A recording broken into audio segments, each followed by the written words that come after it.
Nous avons un nouvel invité qui est Lionel.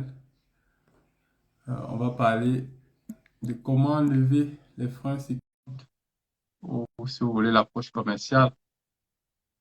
C'est une problématique qui touche pas mal de monde. Bonjour, tu Bonjour m'entends? Lionel, ça va? Oui, ça va et toi? Très bien, très bien, très bien. Super. J'étais en train de dire on allait parler d'une problématique qui touche pas mal de monde, surtout quand on est hypersensible et que on n'est pas très habitué à la start-entrepreneuriale du métier. C'est ça. Donc voilà. Donc comme je disais, l'idée c'est de vraiment essayer de brosser les grands actes et d'essayer de puiser ce qui est intéressant dans le domaine commercial et de se l'approprier au mieux. Donc voilà, on n'a pas la prétention de vouloir revenir sur les valeurs ou autres, mais voilà, Surtout pas. que Surtout chacun pas. prenne ce qui l'intéresse et puis voilà. Euh, D'habitude, on fait un traditionnel tour de table, on se présente un peu. Donc, Ouais. je t'invite à te présenter, puis je prendrai le relais. Ok. Donc moi, je suis Lionel Boile. En fait, j'ai un certain âge maintenant, donc je vais pas passer tout en revue. Globalement, je suis intervenu dans le milieu financier pendant plusieurs années, voilà, dans le domaine bancaire également. Et puis j'ai été amené à faire le métier de commercial pour vendre des services, des produits, et puis ensuite pour vendre mes prestations en tant que consultant, formateur, choses comme ça. Et donc j'ai fait également beaucoup de formations sur les approches commerciales, voilà, sur la partie également managériale, mais ça c'est un autre volet, donc on ne va pas en parler.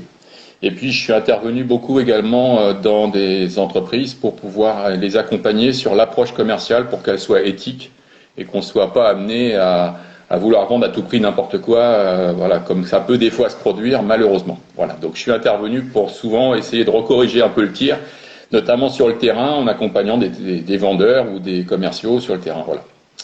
Et puis aujourd'hui, enfin voilà, après j'ai fait de la formation donc en salle pendant des années. En 2009, j'ai décidé de faire de la formation en ligne. Voilà, donc j'étais un peu en avance, un peu beaucoup même, je pense, par rapport à l'état d'esprit global. Et puis j'ai cofondé en fait des formateurs libres, qui est en fait une une plateforme, on va dire, enfin c'est surtout un service mis à disposition des formateurs, des organismes de formation, pour les aider sur le plan technique à avoir leur propre système de formation. Donc leur LMS, comme on dit, Learning Management System, et leur site internet. Voilà. Donc en fait, aujourd'hui, j'interviens à la fois sur la partie technique et aussi, comme beaucoup de clients ont des besoins sur le plan du marketing pour développer les ventes, pour tout ça. Donc en fait, je continue d'exercer également mes conseils comme je pouvais le faire auparavant, mais là plus orienté sur la partie aussi digitale, puisque c'est ce que les gens recherchent en priorité.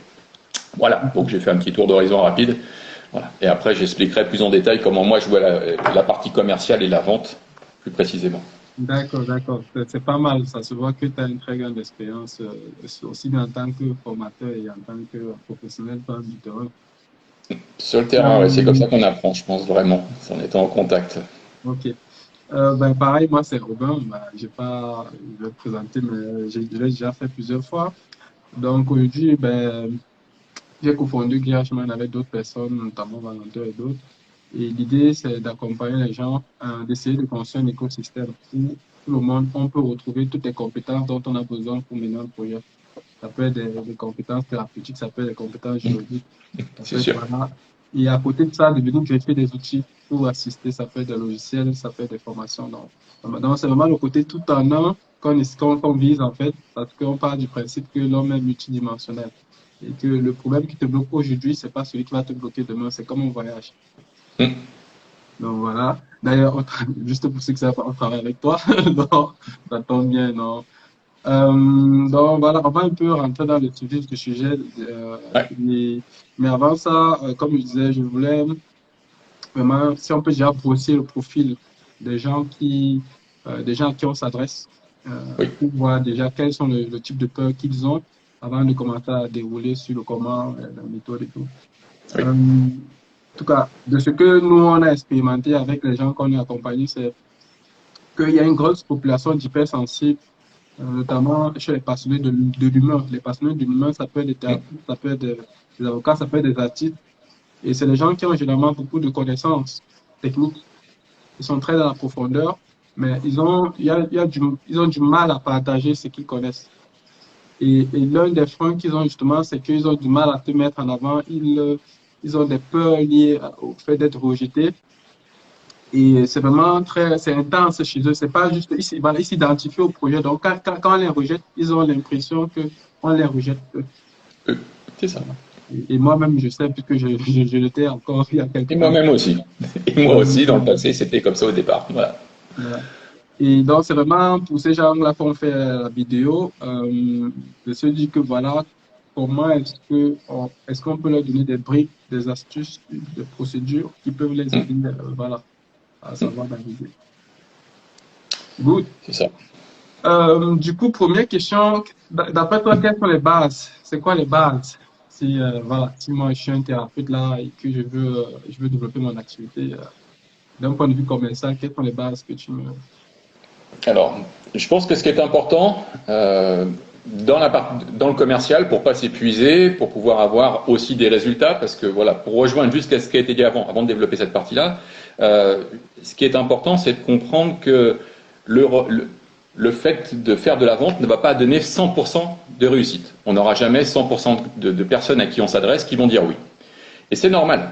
Donc la première chose qu'il faut avoir en tête, c'est que c'est pas un échec d'avoir un refus. Un refus va être lié aussi aux circonstances dans lesquelles va se dérouler la vente. Et donc ça veut dire que si on s'adresse à une personne qui n'a pas de besoin à l'instant T, ou que ce qu'on peut lui proposer ne répond pas à son besoin précis, dans les deux cas, on n'aura pas fait de vente, et c'est normal. Et donc, c'est pas un échec. Au contraire, je pense qu'il faut en être fier de ne pas avoir vendu tout et n'importe quoi à n'importe qui. Voilà. Donc, ensuite, pour les bases, pour répondre à la question plus précisément, je pense qu'il faut déjà savoir à qui on doit s'adresser. C'est-à-dire que une des premières choses quand on fait du commercial, avant de prendre un rendez-vous ou d'agir, il faut cibler. Donc, ça veut dire qu'il faut identifier quelles sont les personnes avec lesquelles on veut travailler. Et ensuite, il faut réfléchir à la manière dont on va les aborder. Est-ce qu'on les aborde en direct ou est-ce qu'on les aborde de manière indirecte, notamment par du partenariat ou de la mise en relation par d'autres personnes? Je dis ça parce que si on est dans le cadre d'une activité d'entreprise, on va dire, qui vend des produits, des services, c'est un peu différent. Très souvent, il faut aller voir les responsables dans les entreprises pour leur proposer le produit ou le service. Mais quand on est amené à vendre en définitive ses prestations, ce que l'on sait faire, ses compétences, c'est épuisant d'aller chercher individuellement toutes les personnes qui pourraient être intéressées par ce qu'on propose. Alors bien évidemment, avec le développement de la technologie, on se dit je vais utiliser les réseaux sociaux et puis je vais communiquer sur les réseaux sociaux, puis du coup ça se fera un peu tout seul. Mais au final, on se rend compte aussi que ça ne va pas toujours au bout. C'est-à-dire qu'il faut aussi qu'il y ait une relation, un contact humain, et choses comme ça. Donc ça veut dire qu'il faut vraiment réfléchir au niveau des bases à comment on va agir et à qui on va s'adresser. S'adresser, alors là, on est dans le cadre des sophrologues, on est d'accord, tu as parlé rapidement des avocats, qui peut aussi avoir une problématique identique, d'autres professions, bien évidemment. Je pense qu'il est important de se dire comment on peut démultiplier son action commerciale quand on est tout seul. Parce que quand on est une grosse entreprise et qu'on a une équipe de commerciaux sur le terrain, c'est un peu plus facile, on va dire, de faire rentrer du business. Quand on est tout seul, il faut à la fois gérer les prestations réelles que l'on va faire, et puis il faut aussi gérer le ciblage, la prospection, et puis la partie administrative qu'il peut y avoir bien évidemment à côté. Donc, ça signifie qu'il faut se dire quels sont les relais, entre guillemets, de croissance que je peux utiliser, et les professionnels. Et moi, si j'avais, pour aller dans le sens des bases, j'essaierais de me simplifier la vie au maximum. Mais ça ne veut pas dire ne rien faire, hein. Ça veut dire aussi agir pour réellement après également sur la manière d'aborder réellement les cibles. Voilà. Et donc je pense qu'il faut s'adresser à des structures qui sont potentiellement à même de pouvoir m'envoyer des patients ou de me faire connaître à travers ces structures-là, en intervenant sur du collectif, par exemple, et ensuite de pouvoir avoir certains patients ou clients qui deviennent des clients individuels dans le cadre de mon activité. Voilà. En gros, dans les bases, c'est ça. Ensuite, bien évidemment, il y a un point qui est super important, c'est de ne pas y aller la fleur au fusil, comme on dit. C'est-à-dire qu'il faut préparer. Quand on fait du commercial, il faut avoir réfléchi aux arguments qu'on met en avant. Donc, on parlera un peu plus en détail après de comment c'est possible de faire. Mais il faut vraiment ne pas improviser. Parce que si on est éventuellement dans le doute ou qu'on n'a pas bien réfléchi aux mots qu'on peut employer, bah, au final, on ne va pas être suffisamment convaincant et on va passer à côté de l'opportunité qu'on a quand on est face à quelqu'un, ou éventuellement au téléphone, ou ailleurs, peu importe. Voilà. Donc il faut avoir une capacité à pouvoir se présenter rapidement, à montrer l'intérêt de ce que l'on peut proposer comme service, on va dire, de manière large, et ensuite d'avoir une vraie approche structurée sur le plan commercial et sur le plan relationnel. Voilà. Et c'est tout sauf de l'improvisation. C'est tout sauf de l'improvisation. C'est important. Ça a été important parce que du coup, notamment par rapport aux sophrologues, ben, ils ont pas mal ils ont souvent pas mal de partenaires. Ça peut être des écoles, ça peut être des entreprises, ça peut être des centres de bien-être, ça peut être des salles de sport. C'est ça. Donc, en fait, tous ces relais-là, c'est des groupes, c'est des structures auxquelles il faut s'adresser et il faut être proactif. Et du coup, ça rentre en parfait alignement avec ce dont tu parles. C'est que si tu ne sais pas comment faire et si tu n'as même pas déjà conscience de ça dans ta stratégie, c'est clair que ça te fait dépenser de l'énergie un peu de façon non optimisée. Voilà. C'est ça. Ok. Donc, du coup, le mot-clé dans ce que tu as dit, c'est le mot préparation. Préparation, ciblage, ouais. Ok. Qu'est-ce qu'on doit préparer exactement? Imaginons, moi, demain, voilà, je viens d'installer mon cabinet et puis je me dis, ben, moi, je veux cibler les mairies ou bien je veux cibler je sais pas, les maisons d'accueil, je veux, voilà, ou des centres de sport. Comment je procède? Alors après, il y a différentes façons, et puis je pense qu'il faut aussi préparer les choses. Alors certes, sur le plan de l'approche en elle-même, c'est-à-dire l'entretien, comment je vais le mener, ainsi de suite, bon ça c'est une chose. Et il faut aussi être visible pour que les gens puissent voilà, savoir qui on est, ce qu'on a pu faire, et ainsi de suite. Donc je pense qu'aujourd'hui, on est avec l'ère de l'Internet, il faut pour moi qu'il y ait au moins un site avec quelques pages qui expliquent d'abord, qui présente qui je suis, mais qui va également expliquer c'est quoi si on est dans la sophrologie, c'est quoi la sophrologie, quels sont les avantages, à qui ça s'adresse plus précisément, comment ça s'organise, combien de séances il peut y avoir, quel est le coût que ça peut générer. Enfin voilà, en fait tous ces points-là, ce sont des questions que beaucoup de personnes peuvent se poser parce qu'elles n'ont pas une connaissance précise comme le sophrologue peut l'avoir puisque c'est son métier au quotidien. Donc ça, il faut que les gens puissent eux-mêmes avoir ce type d'informations. Et c'est dans le passé, enfin, voilà, pour avoir exercé depuis pas mal d'années, on avait des plaquettes commerciales également. On laissait éventuellement une plaquette pour laisser une trace à l'entretien qu'on avait pu avoir, mais qui reprenait des points importants. Donc ce qu'il faut, c'est également qu'il y ait, en termes de visibilité, quelque chose qui existe physiquement. Donc ça peut être sur de l'internet, c'est pas physique, mais voilà, on va dire que c'est physique à travers ce qu'on voit sur un téléphone ou un ordinateur, une tablette, peu importe. Voilà. Et ça, pour moi, ça me paraît être un point qui est important. Ensuite, on va pouvoir prendre rendez-vous avec la structure. Donc la mairie, si on prend la mairie, un club sportif, voilà. En fait, suivant la cible que l'on va essayer de toucher, on va pouvoir toucher des sportifs peut-être qui doutent un peu d'eux-mêmes. On va pouvoir également aller vers des lycées, j'en sais rien, ou des structures qui préparent, par exemple, à des concours pour des étudiants, les concours d'entrée qui sont source de stress en général assez conséquents. Il faut donc essayer d'imaginer vers qui on doit aller. Et ensuite, il faut y aller. Donc, si on doit y aller, il va falloir préparer son argumentaire, faire une chronologie dans l'entretien avec différentes étapes, voilà, et pas passer pas commencer par les mauvaises, on va dire, pour faire simple. Et puis, il va falloir décrocher préalablement un rendez-vous. Donc, ça veut dire que pour décrocher un rendez-vous, si on a beaucoup de peur intérieure, très souvent on se dit je vais dire tout ce que je sais faire et puis j'attends un peu que ça se présente tout seul. Voilà, et puis je vais peut-être avoir des gens qui vont m'envoyer un message ou qui vont m'appeler ou voilà. Puis comme je suis compétent, tout va bien. En fait, le problème n'est pas sur la compétence. Le problème, il est sur la visibilité, la crédibilité et comment on fait venir les gens et comment on les convainc de pouvoir travailler avec soi. Et ça veut dire qu'il faut aller au-devant des personnes qui vont pouvoir signer un contrat ou nous recommander, peu importe comment on agit. Donc si on doit aller dans une mairie, je pense que dans la préparation, il faut savoir déjà comment est organisée un peu la mairie. Est-ce qu'il y a d'autres intervenants qui font la même chose que ce que moi je fais ou pas? S'il y a une personne qui pourrait me recommander. Parce qu'en fait, c'est aussi très important sur le plan commercial de toujours essayer de se faciliter la vie au maximum. C'est pas simple, mais il faut essayer. Donc si on peut, le fait d'être introduit par quelqu'un va permettre en général de beaucoup plus facilement obtenir un échange qui sera favorable. Et puis, il faut s'appuyer sur des éléments tangibles. Donc, soit une plaquette, on peut très bien avoir une plaquette qui présente ses activités, ça se fait toujours, bien sûr.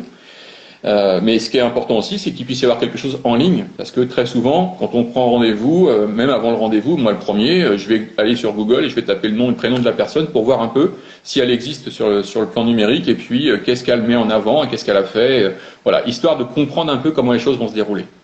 Et puis, une fois que j'ai fait ça, après, je vais devoir mener mon entretien. Donc, pour prendre un rendez-vous avec ça sera peut-être pas le maire directement, ça sera peut-être un conseiller spécialisé sur le sport, par exemple. Il y a deux solutions, et ça, voilà, chacun est un peu après libre en fonction de son ressenti. Ça peut être de téléphoner. C'est pas toujours facile parce qu'il y a souvent un barrage secrétaire. Il faut appeler plusieurs fois. On se prend des râteaux, comme on dit. Et si on n'est pas blindé psychologiquement, on peut baisser les bras et se dire non mais ça marche pas, je laisse tomber. Mais si ça marche pas, une des solutions qui marche en général assez bien, c'est d'aller sur place.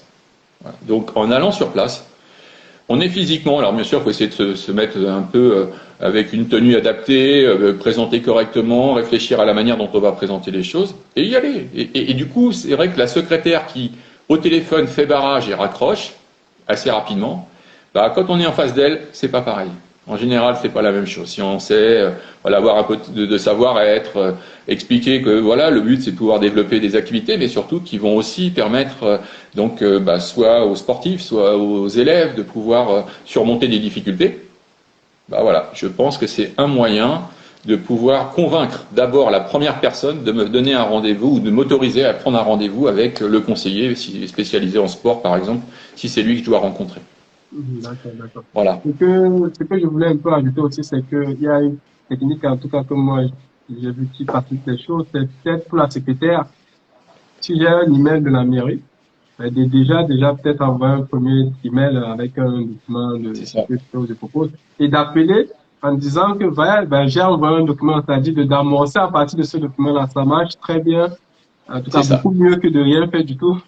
Et voilà, ça évite parfois de se déplacer et tout.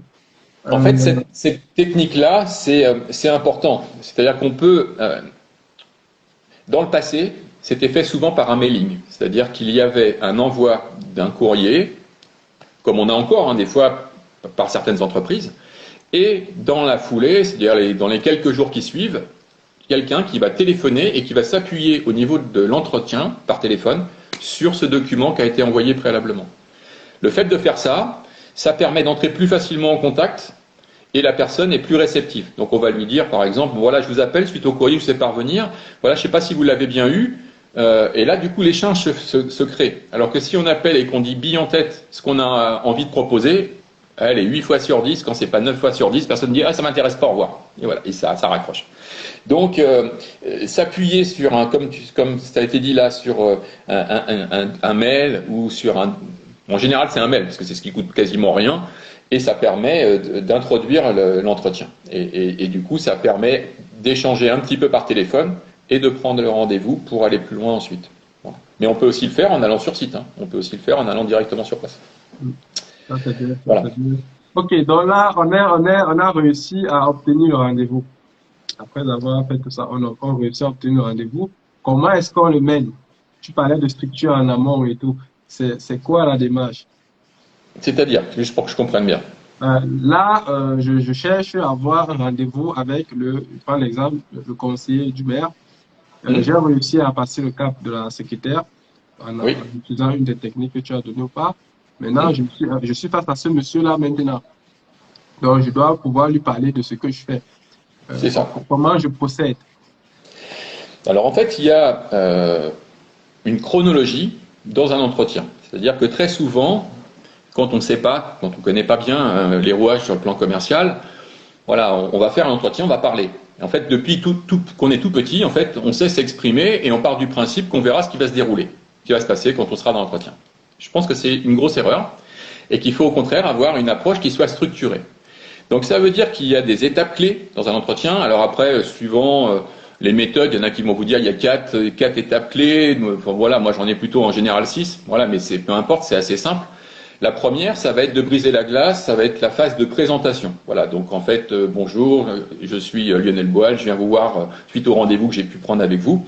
Et la personne va dire, enchanté, je vous en prie, installez-vous. Enfin voilà, donc en fait, ça va être la phase pour briser la glace.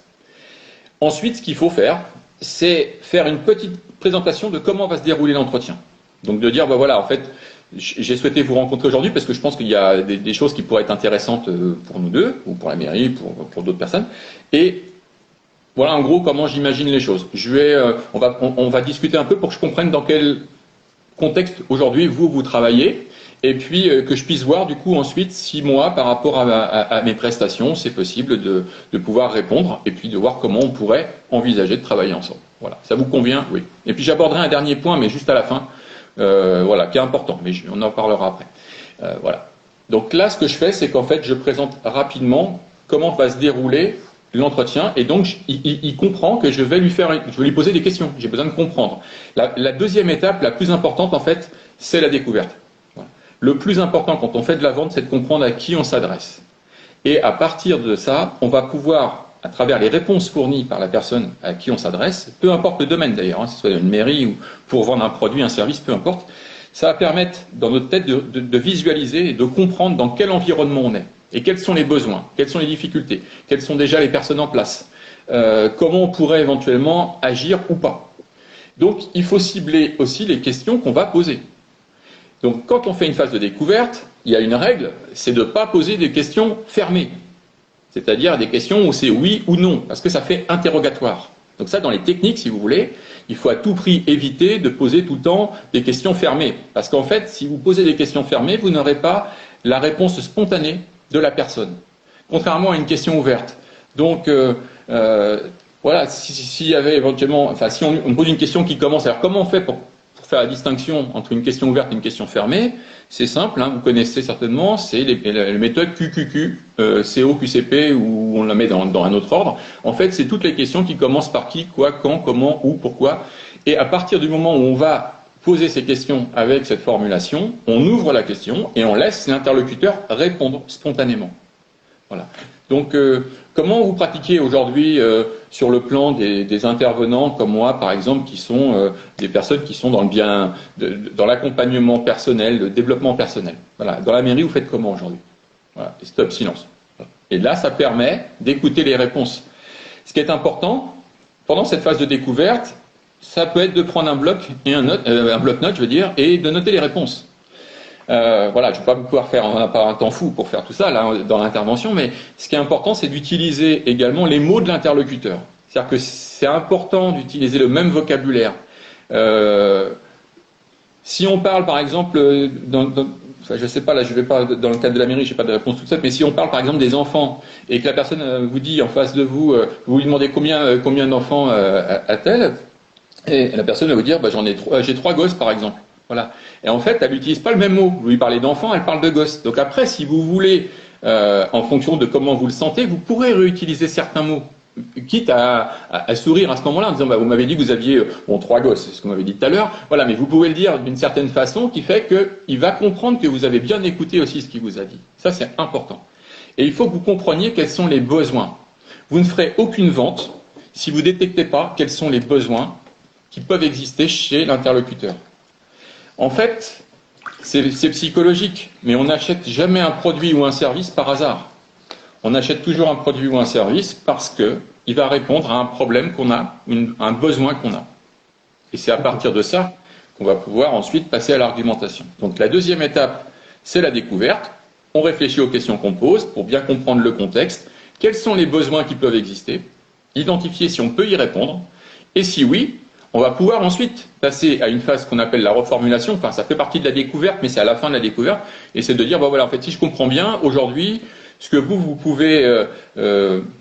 alors, on va reprendre les points importants. Vous avez déjà des intervenants ou vous n'en avez pas. Vous avez tel et tel besoin qui ne sont pas totalement satisfaits. Et vous aimeriez, si possible, que ça puisse être fait à travers des cours collectifs ou des interventions individuelles. Ou, enfin voilà, après, je ne sais pas qu'est-ce qui sortira de l'entretien, mais c'est le principe.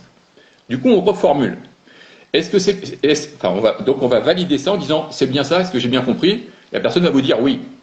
En fait, ça c'est le principe de la corde à nœud. C'est-à-dire qu'à chaque fois, on met un nœud pour monter et aller jusqu'à la signature, si vous voulez, dans un entretien. Donc là, on a fait la phase de présentation, la phase de découverte, la phase de reformulation. Maintenant, on va pouvoir aller à la phase d'argumentation. Et la phase d'argumentation, c'est là où vous allez pouvoir, suivant ce qui est sorti en priorité dans les questions ouvertes, forcément, ce qui sort en premier, c'est ce que les gens attendent le plus. Donc, vous allez pouvoir mettre vos propres arguments en rapport à la priorité exprimée par la personne en face de vous. Et si vous faites ça, forcément, il va comprendre que ce que vous lui proposez, ça correspond à ce qu'il veut. C'est pas de la manipulation, je le dis volontairement. C'est juste que si on fait une argumentation d'entrée de jeu sur ce qu'on propose, on va dire ce qu'on fait, mais on n'est pas sûr que ce que l'on va annoncer va correspondre à ce que les gens recherchent.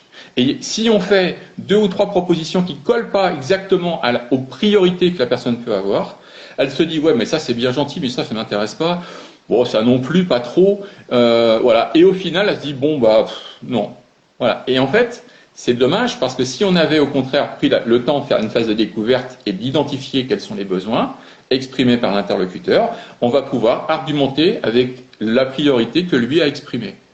Et s'il y a des choses en plus que l'on a envie de lui dire, on va lui dire, voilà, ça c'est. Vous voyez en fait que globalement tout ce que je vous propose répond à ce que vous pouvez souhaiter, ou la mairie peut souhaiter, ou l'association, ou les gens, peu importe. Et en plus, voilà, j'ai un petit plus, et on peut éventuellement, si on a un truc supplémentaire, le dire à ce moment-là. Voilà, mais ça sera le petit plus. D'accord. Une fois qu'on a fait ça, on va faire ce qu'on appelle une alternative pour positionner la personne et lui demander de signer. Mais on sait que, majoritairement, il peut y avoir encore des questions, il peut y avoir des doutes, ce qu'on appelle des objections dans la vente. Donc, pour pouvoir faire exprimer les objections à la personne, par exemple, ça va être de lui faire une alternative, mais surtout pas une alternative comme on pourrait l'entendre. Donc, en fait, ce que je vous ai dit, ça vous a intéressé ou pas? Si on fait le ou pas, c'est ce qu'on appelle une alternative négative, et donc une interro négative entraîne une réponse négative. Donc il faut l'avoir à l'esprit. Et même si on ne dit pas le ou pas ou le ou non à la fin, donc voilà, ça vous a intéressé? C'est la même chose, parce que instinctivement dans la tête, on va entendre le ou pas. Donc ça signifie qu'il faut faire une alternative, mais positive. Donc voilà, par rapport à tout ce qu'on a pu voir ensemble et ce que je vous ai exprimé par rapport à la façon de fonctionner, vous pensez qu'on pourrait commencer plutôt quand? Plutôt dès la semaine prochaine, le mois prochain, comment vous verriez les choses? Le fait de faire ça, on ne lui dit pas s'il a envie ou pas envie. Dans les deux cas, on lui demande de faire, mais on lui demande plutôt sur un élément qui est lié au facteur temps. Dans la vente, si on était amené à vendre un produit, on peut faire la même chose, mais mettons sur la façon de payer. Donc vous préférez plutôt par rapport à ce service, payer tous les mois, ou vous payez plutôt par carte bancaire ou par prélèvement, ou enfin voilà, peu importe. Mais dans les deux cas, on demande à la personne de pouvoir acheter. Ce qui fait qu'à ce moment-là, la personne en face de nous a peut-être encore des interrogations et va dire ah, attendez, pour l'instant, j'en suis pas encore à savoir si c'est la semaine prochaine ou pas. Moi, voilà, j'ai bien entendu tout ce que vous m'avez dit, mais voilà. Et on sent qu'il y a une résistance. Donc ces objections-là, si elles existent, il faut les faire sortir. Si on ne peut pas les entendre, on ne pourra pas apporter d'arguments ou de réponses adaptées. Ce qui fait qu'on ne pourra pas aller à la signature. Alors vous avez aussi des gens qui vont vous dire « Oh là, attendez, pour l'instant, je ne sais pas, il faut que je réfléchisse. » Voilà. Ça, c'est l'autre. C'est ce que j'appelle l'objection psychologique. Alors, c'est pas que moi, hein, enfin voilà, mais ce qu'on appelle l'objection psychologique au sens large. C'est il faut que j'en parle à ma femme, il faut que je réfléchisse, il faut que j'en parle à mon cheval, à mon comptable, enfin à qui on veut, quoi. Mais ça, en fait, c'est pas vrai.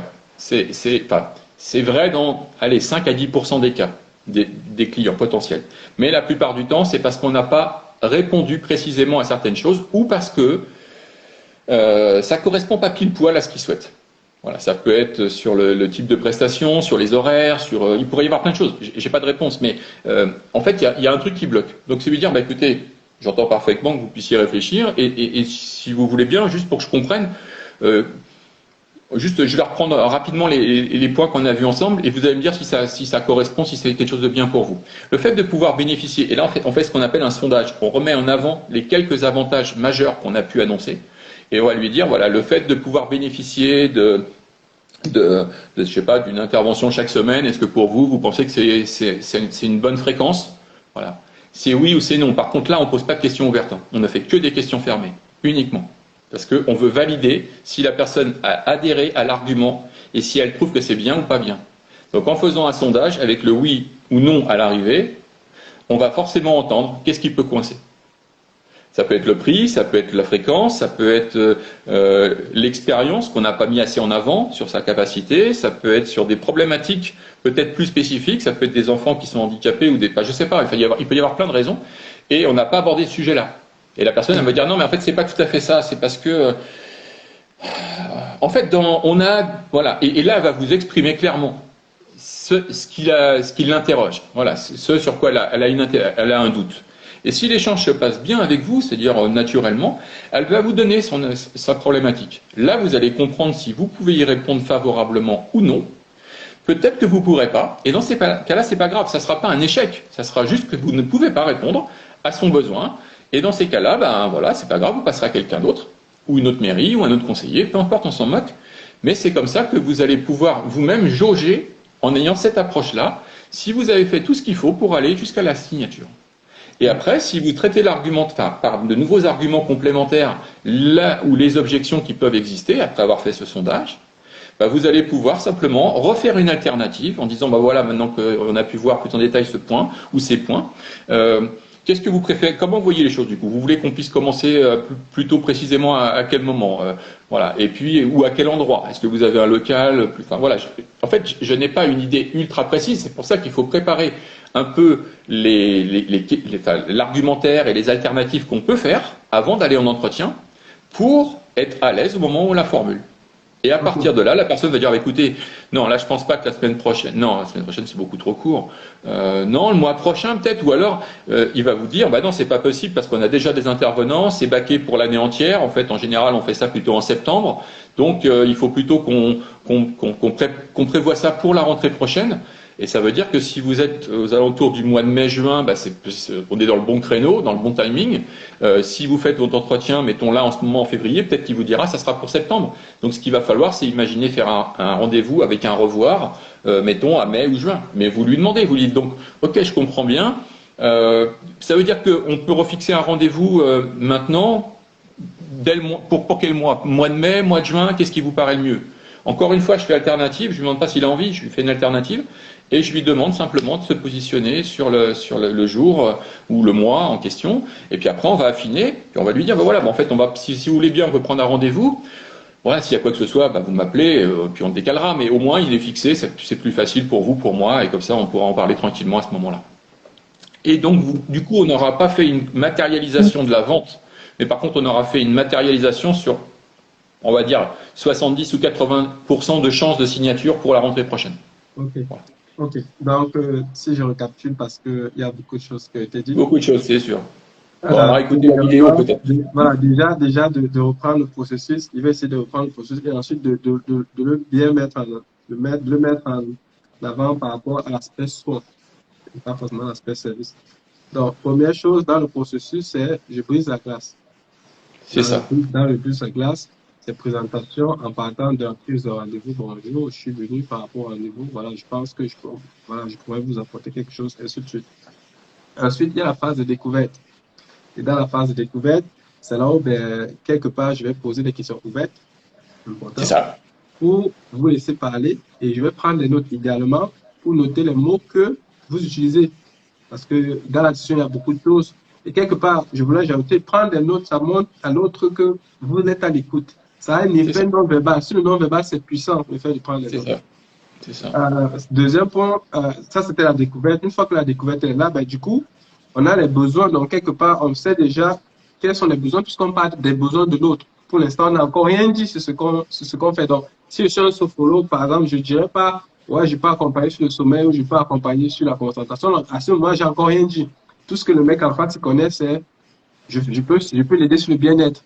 De toute façon, il va, bah, si moi, je constate que ce qui l'intéresse, c'est peut-être des besoins liés au fait qu'il y a des gens qui sont très stressés dans la mairie ou bien que dans tel groupe, ben là, je pourrais accéder à ça. Ah, ça, c'est le besoin qui l'intéresse, le besoin C'est ça. stress. Et donc C'est là, je ça. peux, voilà. Donc, du coup, s'il y a ce besoin, ben, du coup, je vais d'abord reformuler ce qu'il m'a dit avant, dans la découverte. Alors, vous avez dit ceci, ou pas à mes propres termes, mais bien entendu, c'est pas un mot à mot, mais ce qui importe, c'est de réutiliser les mots qu'il a utilisés pour exprimer les mal les mots qu'il avait. Ou C'est que ça. quelqu'un, ok. Bon, ça, c'est la quatrième étape de la reformulation. Après cette étape, là, on Troisième. vient l'argumentation Bon. proprement dit. Comment est-ce que je mets en lien la problématique du stress qu'il a exprimé et la compétence de ce qui est rattaché à la sophologie que j'ai. Peut-être j'ai des outils, j'ai des protocoles, j'ai des exercices, j'ai des tactiques, peu importe, qui vont venir justement adresser ce stress. Et c'est à ce moment là que après la reformulation, que je pourrais dire, ah ben justement, il y a tel outil qui fait ça. Voilà. Donc ça, c'est au niveau de l'argumentation. Et si toutes les choses sont bien passées, ben, c'est là où tu parlais de proposer une alternative positive. C'est ça. Il a bien réagi ben, en disant, ben, OK, une fois qu'on est d'accord là-dessus, comment est-ce que vous voyez la chose? Est-ce que on pourrait commencer dans 2 semaines? Ben, en gros, on suppose que c'est déjà qu'il est déjà d'accord. En fait, c'est ça. On se projette positivement. Si c'est le cas, ben, il va réagir. Si c'est pas, s'il a une objection, il va nous ressortir l'objection en disant qu'il a besoin de réfléchir ou pas. Et donc, on doit s'attendre, c'est ça que j'ai retenu, on doit s'attendre à ce qu'il y ait une objection. Parce que Oui. moi, le premier, dans beaucoup de fois, quand j'allais sur le terrain, j'étais un peu en mode, j'espérais à tout le temps qu'il n'y ait pas d'objection, que ça va marcher du premier coup. Et du coup, et du coup, en fait, quand tu es dans cet état d'esprit, quand tu es dans cet état d'esprit, dès l'instant où je sens que la personne n'est pas d'accord, je suis en mode, ah là, ça va pas. Donc, en fait, c'est là où ça commence. C'est ça. Juste pour rebondir sur ce que tu dis là, on dit souvent que l'avance commence quand le client dit non. Parce que c'est là où on va commencer à pouvoir essayer de comprendre qu'est-ce qu'il attend, enfin voilà, argumenter, trouver les objections et tout ça. Mais c'est hyper important je pense que la plus grosse frustration, c'est de signer un contrat, peu importe lequel, dans n'importe quoi, sans savoir pourquoi le client a acheté. C'est juste à méditer. Voilà. Donc ça veut dire qu'au contraire, il faut comprendre vraiment si ce qu'on a vendu, peu importe si c'est du service, à soi-même, ses prestations, peu importe, est-ce que ça correspond bien à ce que la personne a besoin? Si ça c'est le cas, bah voilà, on part, on est zen. Hein. On sait très bien que ce qu'on a fait, c'est parfait. En revanche, si on a vendu quelque chose et qu'on n'est pas sûr que ça collait à la personne à qui on l'a proposé, ben voilà, ça ne veut pas dire que ça tiendra longtemps. Et puis c'est dangereux. Et puis en fait, on n'a pas fait son job, on n'a pas fait de découverte, on ne s'est pas intéressé à l'autre. Voilà, pour moi, c'est pas de la vente. C'est pas de la vente. Ouais, on a fait le vendeur de tapis qui propose toi n'importe quoi. Voilà, c'est ça. Alors après, c'est les techniques de vente qui existent, comme le vendeur de foire, comme on appelle. Et je ne remets pas en cause. Ce monsieur, il travaille, ou cette dame, elle travaille, elle a une technique. Et ça fonctionne. Voilà. Donc ils sont beaucoup sur la présentation du produit, style à la foire de Paris ou sur des salons, peu importe. Ils vont présenter le produit miracle qui coupe les carottes, je ne sais comment, ou qui fait, enfin bon, peu importe. Mais ce qu'on voit tous quand on va sur les marchés en province l'été ou dans des foires, c'est des techniques de vente. Voilà. Mais c'est pas celle qu'il faut appliquer par rapport à ce que l'on est en train d'exprimer là actuellement. Il faut être respectueux des gens. Il faut faire en sorte de bien comprendre quels sont leurs besoins. Il faut susciter l'intérêt. Et ça, des fois aussi, ça va être de les amener à travers des questions. S'ils disent, vous savez, moi, j'ai pas besoin de grand chose. Ok. Mais alors, du coup, comment vous avez imaginé, mettons, par rapport aux élèves, par exemple, qui vont devoir se présenter à certains concours, le but, c'est quand même de les aider au maximum. Voilà, je sais pas, qu'est-ce que vous avez prévu par rapport à ça? Juste une question qui peut permettre de relancer cette découverte. Et la personne peut dire, écoutez, je sais pas, nous, on ne considère pas qu'on est tellement responsable de ça, ça ne nous concerne pas. Ça peut être ce qui peut être exprimé. Ouais, vous pensez que ça pourrait être bien, malgré tout, de pouvoir accompagner ou de donner des... Voilà, en fait, on suscite. On va essayer de susciter un intérêt, et la personne va dire, ouais, pourquoi pas? Oui, c'est vrai. Oui, c'est vrai, on n'a jamais pensé spécialement, mais ça pourrait se faire. Voilà. En fait, en faisant ça, on crée, en définitive, un besoin, Et c'est ça aussi le rôle quand on fait du commercial, c'est d'identifier si le besoin est clairement exprimé par le client. Et s'il n'est pas exprimé, c'est de lui mettre, de le projeter, comme on dit, dans une situation qui va lui permettre de réfléchir à ce qu'il n'a pas pensé spontanément tout seul. Voilà. C'est ce que font les assureurs, hein, par exemple. Alors, voilà, je vais vous le faire, hein, mais bon, c'est un sujet qui est un peu particulier, un peu délicat, mais bon, en admettant, là, il y a monsieur et madame, et madame, je ne sais pas, vous avez imaginé si demain monsieur venait à disparaître, qu'est-ce qui se passe au niveau des charges, voilà. En fait, on projette la personne dans une situation qu'elle n'a pas forcément identifiée ou qu'elle ne veut pas forcément aller chercher.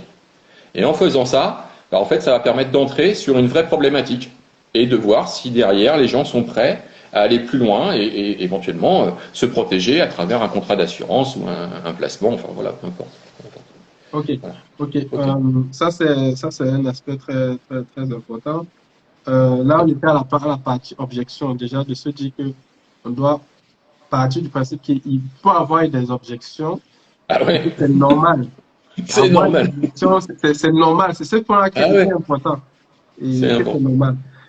Parce que j'imagine pas beaucoup de thérapeutes qui vont, déjà qui vont, mais surtout qui prennent l'objection comme étant quelque chose de normal, alors que l'objection, en fait, peut, de ce que j'ai compris, cacher quelque chose d'autre qu'on a loupé, en fait, en amont, dans notre façon de nous. C'est Il ça. suffit qu'on n'ait pas bien exprimé encore la sophrologie ou bien une autre discipline qui n'est pas forcément très connue de la personne en face, peut l'aider à articuler ça. Et pour elle, ben, il y a quelque chose qui manque et elle va dire que ben, elle n'est pas d'accord. Donc, objection. Et c'est pas forcément dû au fait que la personne n'a pas besoin, c'est que ben, c'est nous qui n'avons pas su peut-être comment l'exprimer en des mots simples et en étant pragmatique.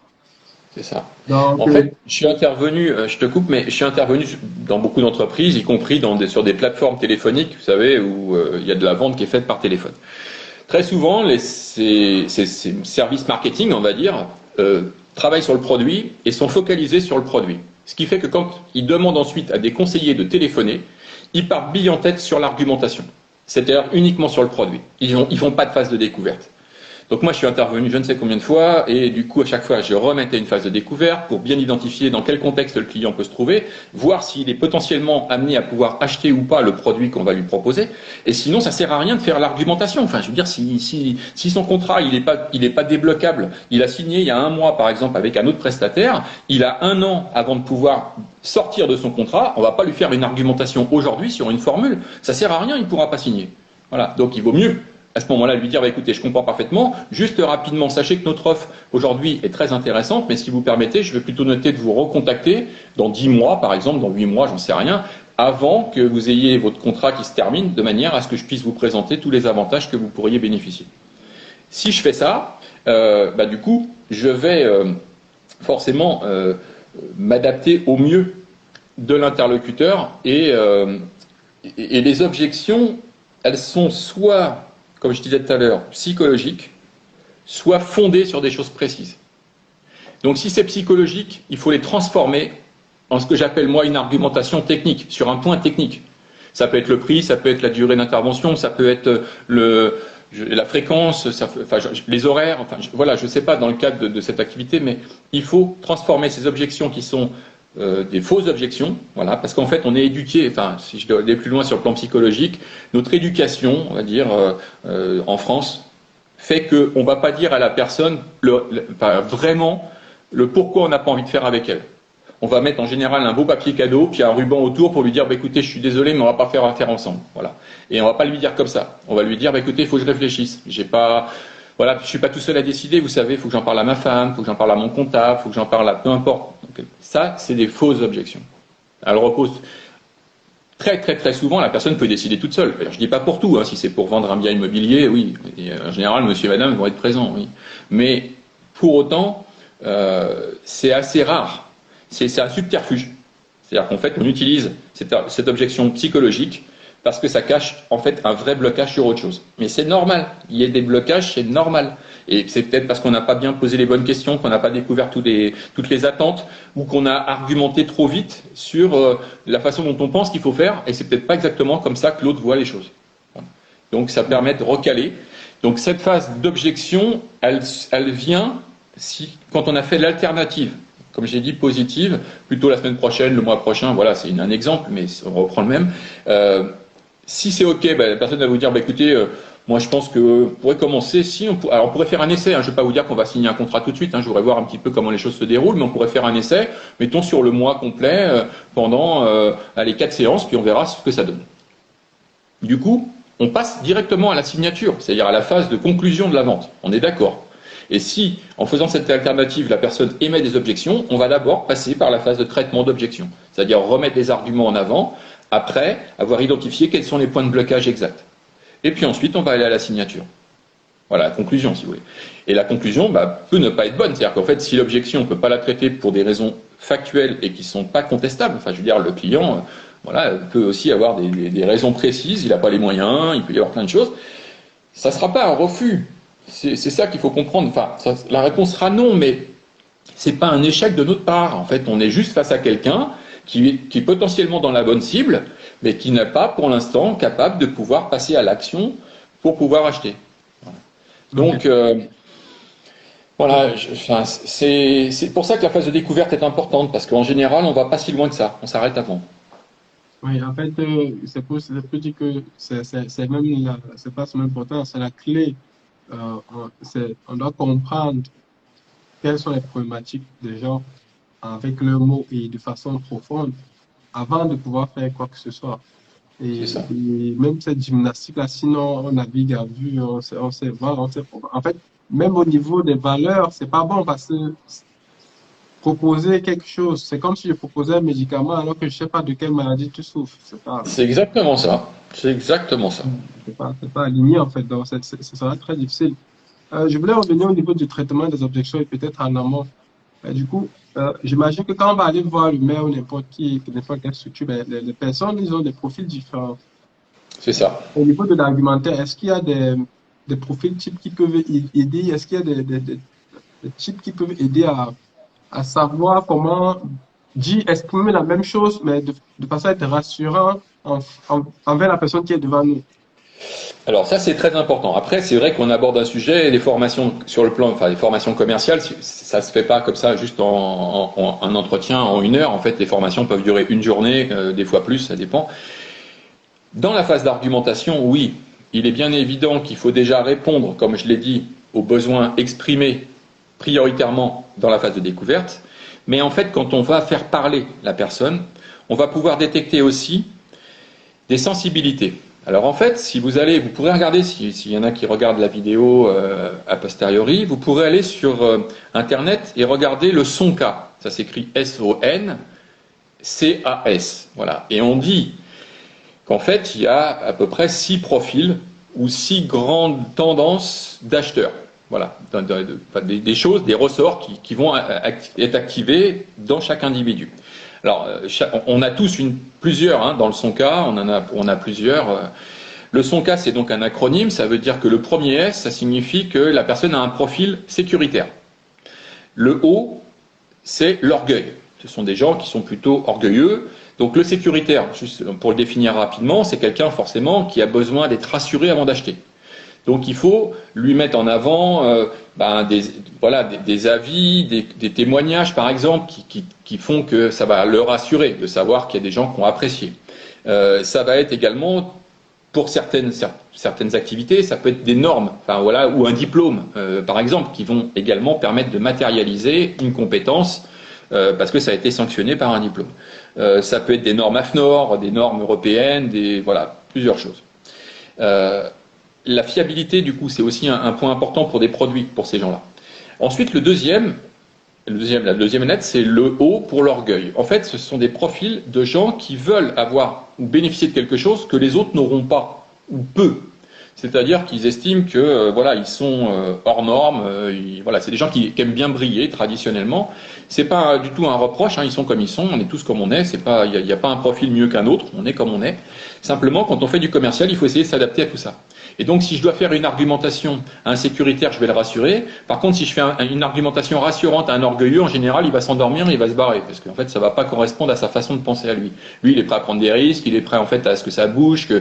Donc, si on détecte ça, il faut être un peu dans une argumentation qui va coller avec ce type de profil.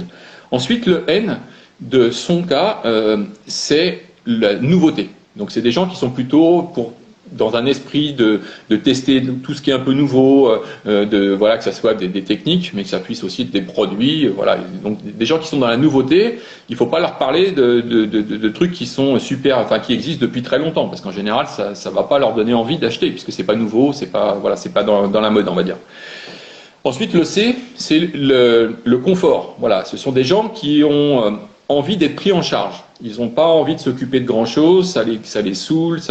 Donc, par exemple, si on doit les faire changer de contrat, par exemple, bah, ceux-là, il va falloir leur expliquer qu'on va s'en occuper pour eux. Ils n'ont pas à s'occuper de faire les courriers, ou voilà, où je vais vous donner un courrier, vous avez juste à le signer, et moi, on va s'occuper de toute la partie paperasse derrière pour que tout se passe correctement.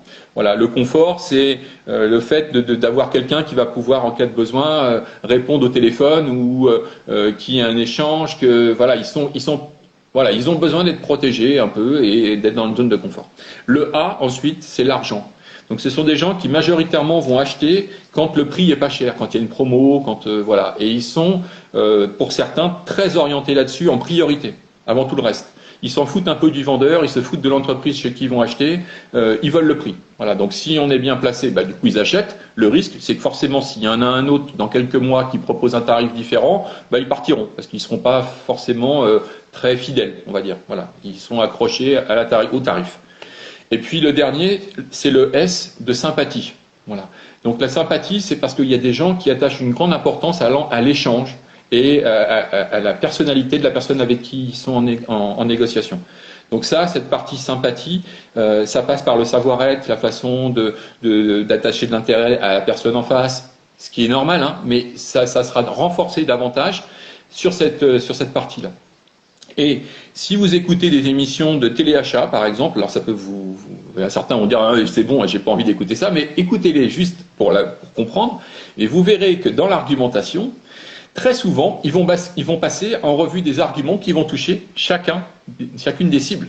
Donc la sécurité, la fiabilité, c'est un nouveau produit, il est exclusif uniquement chez nous, vous ne pourrez pas l'avoir ailleurs, voilà, ça c'est pour l'orgueilleux. Et puis là, vous n'avez rien à faire, vous êtes livré directement chez vous, donc ça c'est pour le confort.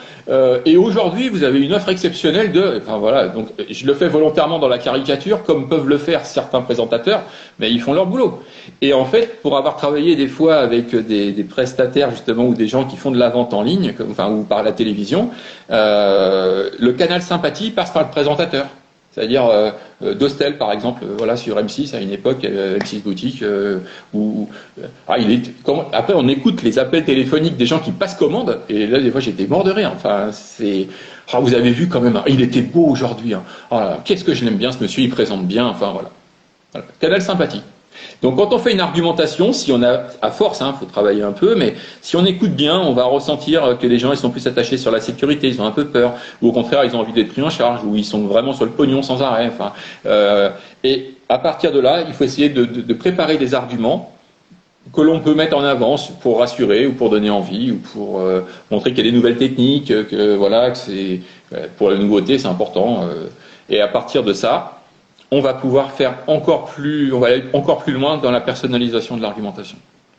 Okay. Je pense que c'est déjà pas mal parce que ça donne un éventail de différents profils et ça permet même aussi de nous dire, à nous de faire un choix, c'est-à-dire de se dire que bon, finalement, moi, je veux être dans le canal sympathie, c'est-à-dire de dire que je vais maximiser ma sympathie en partant du principe que la personne qu'elle va connecter, moi j'aime parler de connexion humaine, qu'elle va connecter avec moi, ce sera parce il y a un bon feeling et tout ça. Et que quelque part, les orgueilleux, bon, je m'y intéresse pas. C'est aussi une approche. Mais de se dire qu'au final, de savoir quand même qu'il existe ces différents profils et que si on en prend compte, ben, au final, on peut être en face de quelqu'un qui a le besoin, mais si on ne lui exprime pas ça tel que lui veut, il attend, ben, on passe à côté. C'est dans les deux cas. Soit on se prépare à toutes les alternatives, soit on fait un choix, mais on fait un choix en conscience, comme on aime bien dire.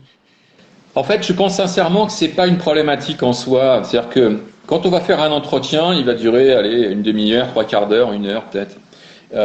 L'effort à fournir, même si la personne n'est pas en phase avec notre propre façon de sensibilité, on va dire, voilà, je suis plus moi sympathique par exemple, et puis je vais rencontrer un orgueilleux ou un profil argent qui correspond pas du tout à ma façon de penser à moi. Mais après, c'est pas dramatique en soi. Il faut juste voir si on peut faire affaire ensemble. Parce que la priorité, c'est de pouvoir ensuite intervenir en tant que sophrologue ou pour une autre activité, si c'était une autre activité.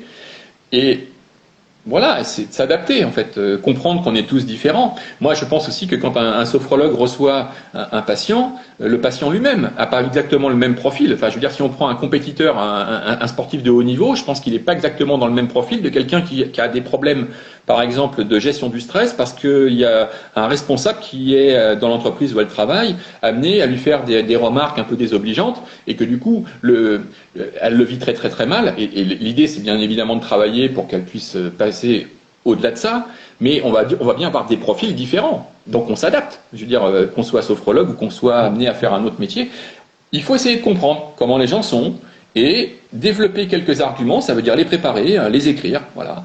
Et puis on peut aussi faire des simulations d'entretien avec avant d'aller dans la vraie vie, en se disant putain, si j'y vais, j'ai un rendez-vous, mais si je le loupe, ça craint. En fait, ça peut être de le faire avec le conjoint, par exemple, si on est avec quelqu'un, ou un ami, ou un autre collègue, voilà, et de répéter un peu, voilà. Et même si, même si des fois on n'a pas envie, il faudrait le faire, il faudrait se filmer. C'est-à-dire qu'en fait, il faut mettre un téléphone et vous filmez dans l'échange. Parce que très souvent, surtout si on est hypersensible, qu'on a peur voilà, on n'a pas confiance en soi, on a peur de pas bien faire. Enfin, quand on se re-regarde à la vidéo, allez, 8 fois sur 10, on va s'apercevoir que ce qu'on a ressenti intérieurement, qui était une sorte de mal-être, ne s'est pas forcément véhiculé dans l'entretien. Et ça ne s'est pas vraiment vu. Donc en fait, ça permet de prendre confiance. L'inverse, en fait, souvent on se dit ah non, je vais pas me filmer, j'ai pas envie de me voir et de m'entendre, surtout pas, voilà. Mais très souvent, ça a l'effet inverse, c'est-à-dire qu'on se dit ah bah ouais, mais en fait tout compte fait, c'est pas trop mal, ah ouais, voilà. Et du coup, ça donne aussi confiance de faire ça.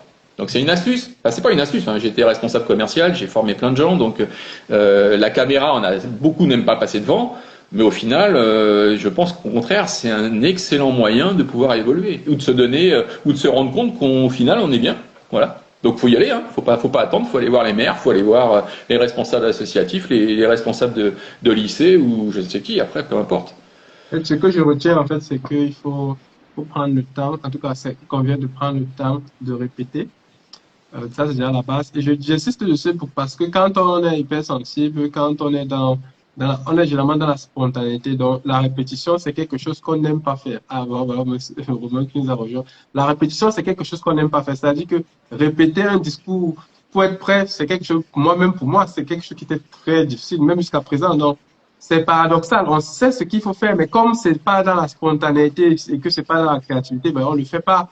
Du coup, on préfère forcément arriver non préparé en se disant que de toute façon, on va improviser. En fait, le côté improvisation a ce côté, rajoute un peu un côté amusement, amour qu'on aime. Du coup, ça fait qu'on voit nos opportunités. Donc, qu'il faille répéter devant une caméra et qu'il faille répéter avec un ami ou son conjoint, il y a le principe, c'est qu'il faut, c'est mieux de prendre la peine, en tout cas, de prendre 10 minutes de répéter, parce que c'est mieux de foirer quand on est seul qu'après. Je vais aller plus loin que ça. Alors, je vais peut-être pas me faire des amis, mais c'est pas grave. En fait, j'ai travaillé 17 ans dans la banque avant d'aller dans une autre structure pour faire du démarchage, pour me constituer une clientèle de clients particuliers et entreprises. Donc là, par contre, c'était différent. C'est-à-dire que dans la première structure, les clients étaient déjà existants. En fait, j'étais juste là amené à m'occuper d'eux. Dans la deuxième, il fallait que je transforme des gens que je ne connaissais pas toujours en clients. Donc là, c'est pas du tout la même chose.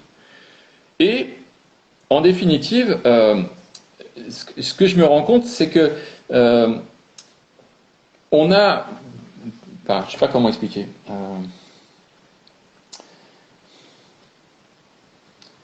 Bon, c'est pas grave. On va, vas-y, repose une autre question. Je reviendrai dessus si ça ne reviendra pas. Moi, je pense qu'on a déjà assez bien étayé l'aspect terrain. Moi, jusqu'à présent, ce que j'ai retenu, c'est que voilà, si on veut s'adresser à une structure, que déjà de base, c'est bien pour optimiser son énergie, de s'adresser à des structures, que ce soit des mairies, des groupes, tout ça. Pour s'adresser à des structures, il convient d'être préparé.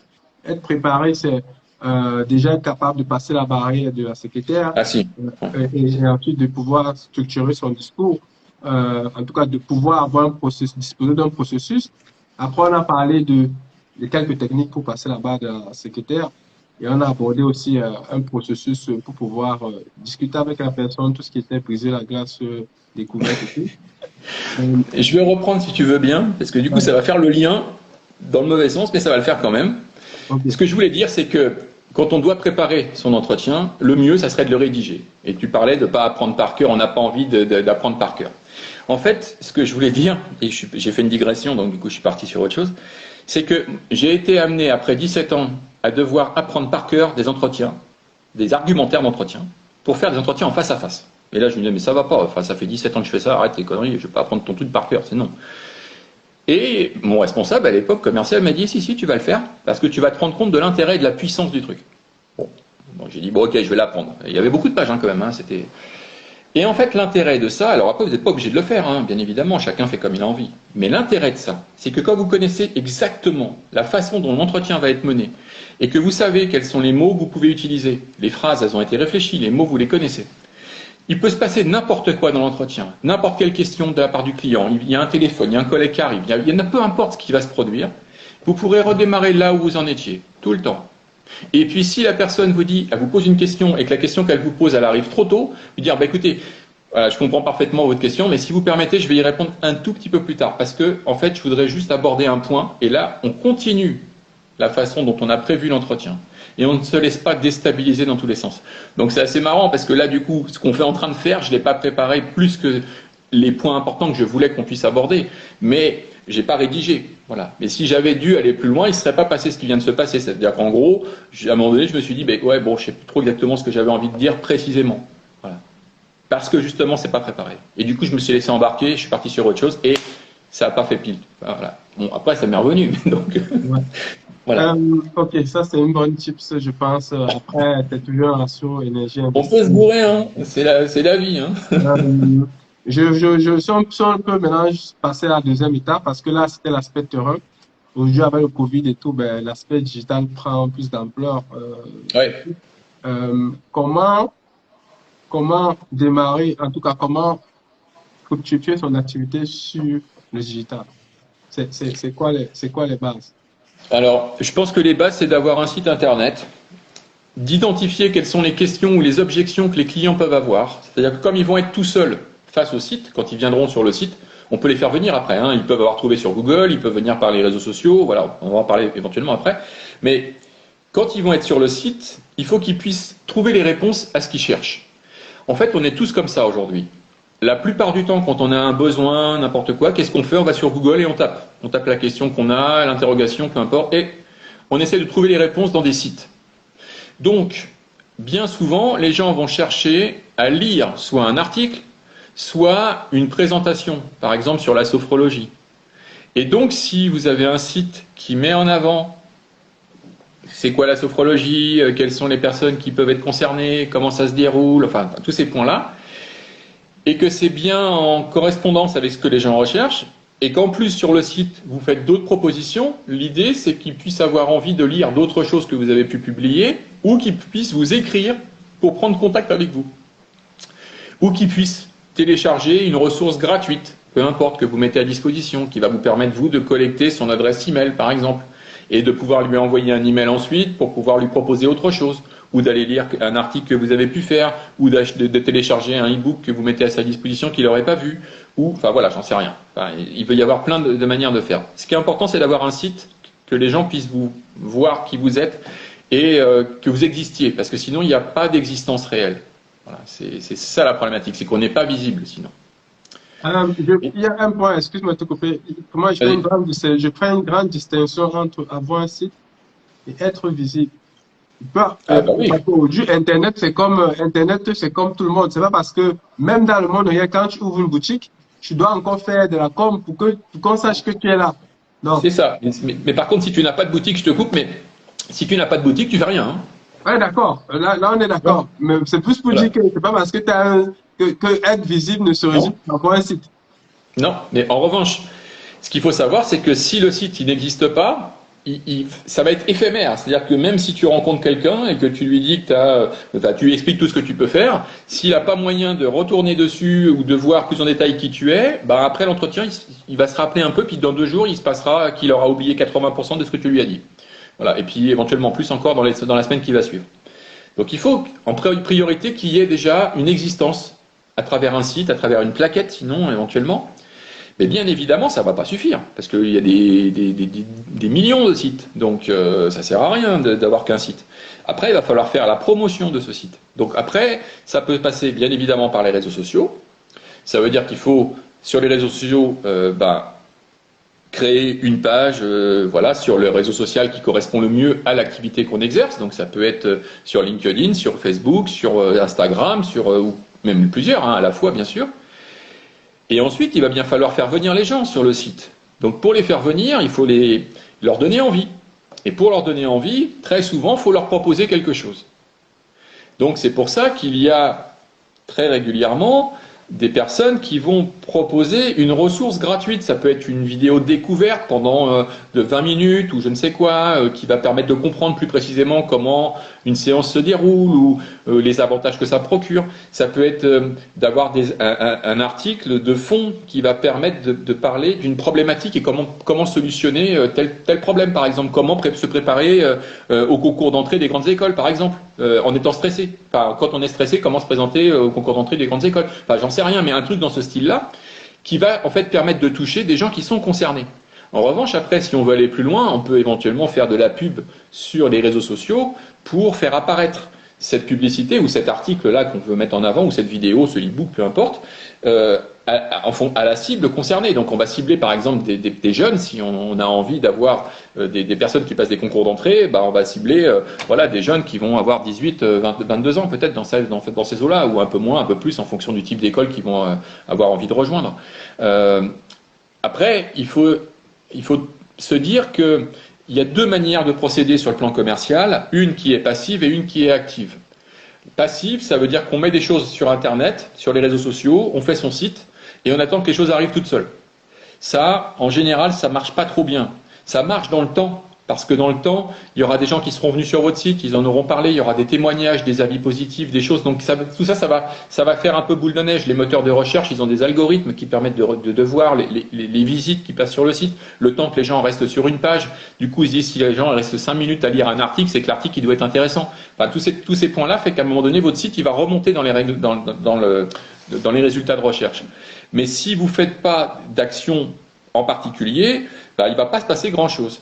Et sur le plan commercial, si vous ne prenez pas rendez-vous localement avec des responsables d'entités qui pourraient être des relais, ça peut être des médecins, ça peut être, voilà, peu importe l'activité qu'on a, on va identifier les partenariats possibles et il faut prendre des rendez-vous et aller les voir comme j'en ai parlé tout à l'heure. Voilà. En fait, je pense qu'il faut faire le mélange de tout ça, un peu de tout ça. Ok. Restons un peu dans le côté, si on peut rentrer dans le côté un peu microscopique de la chose. Donc, ce que j'ai retenu, c'est que idéalement, on doit avoir une ressource gratuite qu'on va offrir. Bon, j'imagine que ces ressources doivent être ciblées, c'est-à-dire on doit déjà avoir pensé à qui on veut attirer. C'est vrai que imaginons, je suis sophrologue, mais peut-être dans la sophrologie peut traiter beaucoup de choses, mais à qui est-ce que je veux m'adresser en particulier? Est-ce que je veux m'adresser à des gens qui ont des troubles de sommeil ou des gens qui ne font pas des concours? Bref, donc ça dit quelque part, il y a une réflexion en amont. Et ensuite, ces gens-là, quand ils arrivent, qu'est-ce que je veux qu'ils fassent? Une fois qu'ils pour récupérer peut-être je leur donne le document en échange de leur contact. Pourquoi je leur donne en fonction de leur contact? Parce que je veux pouvoir les recontacter pour leur proposer, je sais pas, peut-être un service, peu importe. Ou bien même pouvoir justement pour tester s'ils ont besoin, parce que l'email, c'est un autre contact. Comme on disait tout à l'heure, à phase découverte, ça peut aussi se faire. Donc, au final, c'est pour dire que ça fait juste partie d'une chaîne, d'un processus. Et qu'en fait, c'est moi, en tout cas, ce qui a été ça demande une réflexion en amont. Et et on ne pense, à laquelle on ne pense pas souvent, on n'attribue pas l'importance qu'il faut. De se dire que finalement, une fois qu'il est vu, qu'est-ce que je veux que la personne fasse dans le cas nominal? C'est ça. Ok. Ok. Du coup, ça m'amène à une autre question parce que celle-là, on va dire que c'est quand tout se passe bien. Pour le cas des sophrologues, comme disaient les thérapeutes en général, le but c'est de rendre les gens autonomes. Le but c'est pas de rendre les gens dépendants. Donc, si quelqu'un vient me voir et que je suis un sophrologue, le but c'est que je lui donne les outils les outils, ça peut être ce qu'on appelle des sophronisations, ça peut être des enregistrements, des exercices, mais l'idée c'est que après le nombre de séances qu'on aura faites avec moi, la personne doit pouvoir le refaire à la maison et être autonome pour se maintenir. Donc, la question que moi je me posais, c'est au niveau de la fidélisation, comment est-ce qu'on procède? Parce que c'est un point de vue, ça veut dire que si la personne est aveugle, ben, ça veut dire que tout le temps, je vais dans un recommencement pour trouver les personnes, parce que par principe, les personnes, mon but n'est pas qu'elles soient dépendantes de moi. Donc, est-ce qu'il y a une solution à ce problème-là?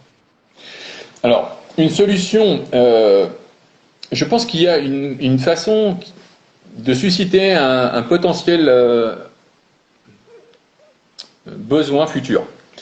C'est-à-dire qu'en fait, quelqu'un qui vient aujourd'hui, je suis d'accord, la philosophie, c'est de pouvoir lui donner les recettes pour que si, dans le futur, il a à nouveau un problème de stress ou autre, il puisse se gérer lui-même, se recentrer, écouter ses émotions intérieures, voilà, utiliser des techniques type, alors après je suis pas spécialisé dedans, mais on va dire fermer les yeux, essayer de se centrer sur le présent, arrêter de se projeter avec des images, des idées négatives qui pourraient se produire, mais qui sont en fait juste une vue de l'esprit. Tous ces paramètres-là, comment dire, ça existe. Je suis en train encore de partir à côté. Ta question, c'était sur comment on peut continuer de fidéliser un client, c'est ça? Oui, en Donc, fait, comment par rapport à ça, sachant qu'on a cette contrainte, sachant qu'il y a cette contrainte de... eh ben, ok. Donc, moi, ce que je me dis, par exemple, là, on est dans on est dans la période des Jeux Olympiques. Alors, je ne devrais peut-être pas le dire, parce que la vidéo, du coup, on va savoir à quel moment elle a été faite, mais on s'en fout un peu. Les sportifs de haut niveau, par exemple, c'est des gens qui sont accompagnés également avec des coachs. Je prends Teddy Riner, par exemple. Voilà. Il est accompagné depuis qu'il est très jeune sur le plan notamment psychologique, parce que il sait que en cas d'échec, entre guillemets, il perd une compétition, le doute peut s'installer. Donc bien sûr, on peut travailler avec lui sur le fait que voilà, c'est juste ponctuel, c'est pas parce qu'il s'est passé ça que ça va se reproduire, et puis lui donner des ficelles. Mais ce qu'on sait aussi, c'est que les expériences de la vie, ben en fait, génèrent, à mon sens, de nouvelles expériences qu'on n'arrive pas toujours à bien gérer. En fait, on peut aller voir un sophrologue à un instant T pour un besoin bien précis, et puis, comme la vie va continuer, on peut avoir des problèmes qui peuvent être des problèmes professionnels, de couple, de santé, de je ne sais quoi. Et ces nouveaux problèmes qui vont arriver, les gens vont pas être toujours capables de les gérer tout seuls. Donc, il y a des gens qui vont ils vont continuer d'appliquer ce qu'on leur a expliqué, et ils vont surmonter tout seuls, dans le futur, les nouvelles épreuves, les problématiques de stress, voilà, ça, ils vont le faire. Et puis, on sait aussi qu'il y en a plein d'autres qui vont pas forcément y arriver. Et qui vont avoir besoin de revenir, faire des séances supplémentaires. C'est un peu comme c'est pas le même exemple, mais c'est comme une voiture. Vous emmenez la voiture au garagiste. Ok, voilà, il fait la révision, tout va bien. Et puis, vous faites 10 000 km ou 20 000 km. Forcément, il y a des trucs qui vont plus marcher de la même manière que quand ça s'est produit le jour en question. Donc, bien évidemment, le but, c'est de pouvoir mettre la bonne huile, que tout se passe bien, mais c'est pas que ça. En fait, ce que je me dis, c'est que la vie est un chemin sur lequel on avance, et les expériences, si on arrive dans le futur à ne plus être stressé, à être sûr de soi en permanence, tout va bien. Mais ça ne concerne pas, à mon avis, l'intégralité de la population. Ça, à mon avis, c'est pas du tout ça. Quand j'écoute, j'écoute un peu le sport en ce moment, forcément, mais quand j'écoute certains champions, la façon dont ils s'expriment, ils sont dans un état d'esprit où le but, c'est que de gagner. Enfin, je veux dire, c'est même pas possible d'imaginer y aller pour uniquement participer. Enfin, je veux dire, ils y vont pour gagner. Voilà. Ces gens-là, quoi qu'il arrive, ils ont un mental d'acier. Alors s'ils trébuchent, du coup, il va falloir qu'il y ait quelqu'un à côté qui les rebooste éventuellement, mais ils ont déjà ça. La plupart du temps, ils ont toujours un entraîneur, un coach. Et pourquoi ils en auraient plus besoin dans 2 ans qu'aujourd'hui, ou moins besoin dans 2 ans qu'aujourd'hui? Moi, je pense qu'ils en ont besoin tout le temps, parce que la vie, elle évolue, parce que les expériences ne sont pas les mêmes, parce que l'âge avance, parce que les doutes la circonstance, sur le plan économique, les choses peuvent être différentes. On a eu le Covid, on voit bien le nombre de gens qui peuvent être pas bien sur le plan psychologique. Voilà, même sans qu'il y ait des raisons majeures. Enfin, il n'y a pas eu de changement ultra majeur, sauf à cause du Covid, les contacts avec les autres et tout ça. Et pour autant, ça crée plein de dépressions. Ok, en fait, si je comprends bien, c'est de dire qu'au final, quelqu'un peut être autonome, il peut venir pour un problème et après il est autonome pour ce problème. Oui. Ça n'empêche pas que demain, il y a une expérience de vie qui fait qu'il a besoin de nous. Et que donc, du coup, c'est important que On est invité à ça en amont, qu'on soit resté en contact avec lui, au moins pour pouvoir, et qui, du coup, si le cas se présente, qu'il revienne vers nous, pas nécessairement pour la première problématique, mais pour la deuxième. Ça, c'est Voilà, un. en fait, lui dire que, on peut lui dire aussi qu'on accompagne, on peut faire autrement, on peut essayer d'élargir très souvent. Ce qui manque quand on a fait une vente, c'est de parler des autres produits ou services que l'on peut être amené à proposer. Voilà, les commerciaux oublient de faire ça très souvent. Mais en fait, ça veut dire aussi quelqu'un qui pourrait venir parce qu'il a un problème de stress dans le cadre du travail. Ne sait pas forcément que le sophrologue peut accompagner dans la gestion du stress pour un examen, par exemple pour des jeunes qui vont avoir à passer un concours, ou pour quelqu'un qui doit faire une compétition de sport et qui arrive à un niveau plus élevé mais qui doute de lui-même. En fait, si on est amené à lui dire que dans le cadre de son activité, bah voilà, on intervient aussi sur d'autres palettes. On peut le faire de manière naturelle en disant, bah, je sais pas en fait si vous connaissez bien le métier, enfin, mon métier ou mes cercles d'activité. En fait, je vous le dis parce que ça peut-être que ça peut vous apporter, enfin peut-être que du coup vous pourrez avoir des gens qui seraient intéressés. En fait, j'accompagne également des sportifs par exemple, des hauts niveaux. J'accompagne des gens qui sont amenés à devoir passer des concours, des examens et qui sont pas sûrs d'eux-mêmes. Des personnes qui peuvent rencontrer des difficultés au sein du couple, par exemple, ou je ne sais quoi. Voilà. Et de là, l'idée c'est que la personne, si elle entend dans son entourage familial, professionnel, je ne sais quoi, quelqu'un qui n'est pas bien à un instant T, elle peut lui dire, si géographiquement c'est possible, bah écoute, moi je connais quelqu'un, tu devrais l'appeler parce que je pense que c'est quelqu'un de bien. Voilà. En fait, il faut faire l'autopromotion, si on peut appeler ça comme ça, un peu de ces différentes activités ou de ces différents modes d'intervention. Je ne sais pas comment on peut dire, mais les gens ils comprendront ce que je veux dire. Voilà. Ouais, en fait, je pense que le plus difficile, c'est pas le plus difficile, c'est d'accepter qu'il faut oser faire l'autopromotion de ce Ah qu'on oui, propose comme gamme, en tout cas des périmètres qu'on est capable d'adresser. Ça, c'est c'est ça. plutôt le plus. Parce que si on accepte cette idée-là, si on intègre ça, là, ça va se faire naturellement. Mais si on n'adhère pas à cette idée, on ne va jamais le faire parce qu'on partira du principe que la personne doit venir en sachant déjà sur quoi elle vient, du coup, et qu'on va adresser que ça, on veut surtout pas oser lui parler d'une problématique qui ne l'intéresse pas parce que, ben, pareil, on revient sur le point de départ, parce que rejet, parce que façon de penser, bref, ok, ça, c'est ce que je retiens. Ok. Je vais dire un truc. Tout à l'heure, quand j'avais fait la présentation de comment l'entretien va se dérouler, enfin, quand j'ai expliqué, voilà, on brise la glace, et puis juste après, j'ai dit, ça va se passer de telle et telle manière, et à la fin, j'aurai un point que j'aborderai, mais voilà, je vous en parlerai tout à l'heure. En fait, ce point-là, c'est juste pour dire, je vais aborder la prise de recommandation. Alors, ça, c'est dans un entretien vraiment à vocation commerciale. Quand on accompagne en tant que sophrologue quelqu'un pendant 5 séances, 10 séances, je ne sais quoi, on va pas forcément faire ça à la première séance, bien évidemment. On va le faire quand on va avoir un peu plus de relations, d'affinité, enfin d'une relation différente. Mais voilà, après on peut aborder les choses de manière assez naturelle. Voilà, en disant, je ne sais pas si vous savez dans quel domaine j'interviens, et on peut élargir. Quand on fait du commercial ou quand on a des clients, on peut faire ce qu'on appelle une prise de recommandation. Donc là, ça va plus loin. Il y en a qui peuvent se dire ah non mais je vais jamais faire ça, c'est hors de question. Mais pour l'avoir fait, ça marche très très bien et ça nous facilite la vie après. Par exemple, on va aller voir le conseiller municipal, je sais pas, là comme on disait tout à l'heure, et puis à l'issue de l'entretien, malheureusement, on peut pas forcément faire grand chose avec la mairie pour une raison X. Peut-être qu'il y a déjà quelqu'un, peut-être. Moi, ce que je fais très régulièrement, je lui dis, bah écoutez, je vous remercie, j'ai passé un bon moment dans cet entretien. J'espère qu'on arrivera à travailler ensemble dans le futur. Et pour autant, vous connaissez plein de monde. Voilà. Et par rapport à ce qu'on a pu voir et ce que j'ai pu vous expliquer, quelles seraient les personnes d'après vous que je pourrais aller voir pour présenter mes activités, que vous pourriez connaître, qui pourraient être sensibles à ce que je fais. Et là, il y a deux solutions. Soit la personne vous dit, bah écoutez, j'en sais rien, mais non, puis j'ai pas envie, ou les gens vont vous dire, bah peut-être que vous pourriez aller voir et ils vont vous donner un ou deux exemples. Et à partir de là, c'est de leur dire d'accord, et vous connaissez quelqu'un dans cette structure-là où il y a une personne que je pourrais rencontrer ou vous dire bah ouais, faudrait que alors vous pourriez appeler Madame Untel ou Monsieur Untel, d'accord, très bien. Et d'accord, je vais prendre ces. Mais éventuellement, et si je l'appelle, je peux dire qu'éventuellement que j'ai eu l'occasion de parler avec vous de cette personne. Et là, soit il vous dit, ah non, vous citez pas, vous me citez pas, ou bah ouais, vous pouvez lui dire, il n'y a pas de souci. Ce qui fait que quand vous allez téléphoner à cette personne, ensuite, ou même s'il y a un barrage secrétaire, en fait, vous pouvez vous appuyer sur ça.